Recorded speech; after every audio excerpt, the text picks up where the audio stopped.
السلام عليكم ورحمة الله وبركاته. مرحبا بكم في قناة فيلسوفي مع السيمو. وفي هذا الفيديو غنشوفوا آخر محور من مفهوم الشخص اللي هو الشخص بين الضرورة والحرية.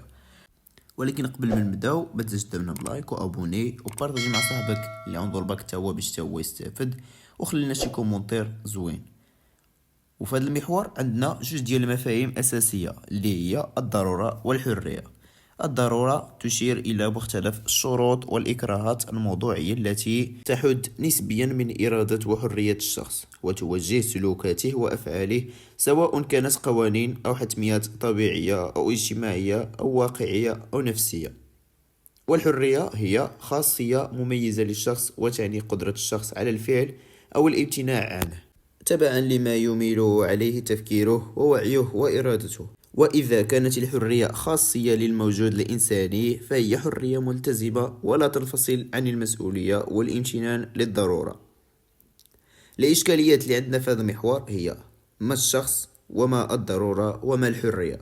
هل الشخص ذات حرة أم خاضعة للضرورة؟ إذا كان حرا هل حريته مطلقة أم نسبية؟ وإذا كان خاضعا ما الضرورات التي يخضع لها؟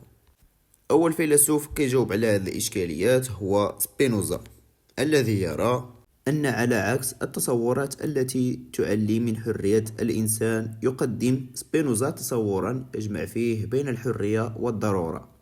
فهو يرفض القول بأن الشخص يملك حرية مطلقة، فكثيرا ما يندم الشخص على فعل صدر عنه أو يتبع الأسوأ وهو على علم بالأفضل، أو يقوم بفعل دون معرفة سببه. إن حرية الشخص حسب سبينوزا لا تنفصل عن امتثاله للضرورة، فالشخص خاضع بالضرورة لقوانين طبيعية. ومن العبث في نظر سبينوزا أن نعتقد بوجود الحرية، لأن الشعور بالحرية ليس إلا وهما، ومصدر هذا الوهم هو تخيلنا بأننا أحرار وجهلنا بالأسباب الحقيقية التي تسيرنا. أما كون الشخص حرا في نظر سبينوزا فهو أن يكون واعيا بالضرورة التي توجهه وتحكمه. فحرية الشخص إذن حرية محكومة بالوعي والضرورة، أي أن سبينوزا يقدم تصورا يدمج بين الحرية والضرورة، رافضا فكرة الحرية المطلقة، ويرى أن الأفراد غالبا ما يندمون على أفعالهم أو يتخذون قرارات سيئة رغم معرفتهم بالأفضل، مما يدل على أنهم ليسوا أحرارا تماما.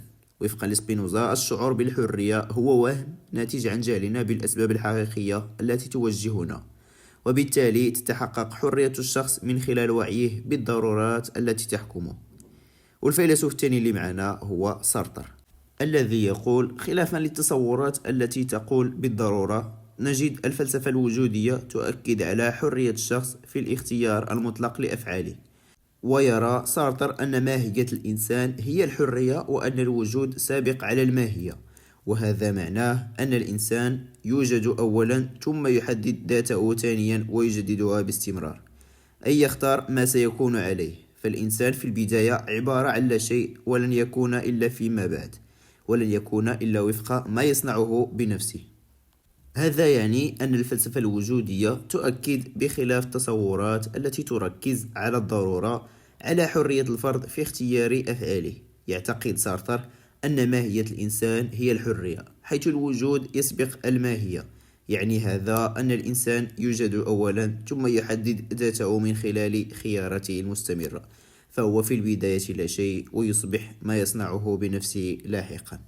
ونستنتج أن سبينوزا يرى أن الإنسان ليس حرا وإنما خاضع للضرورات، وعلى العكس فإن سارتر يرى أن الشخص حر.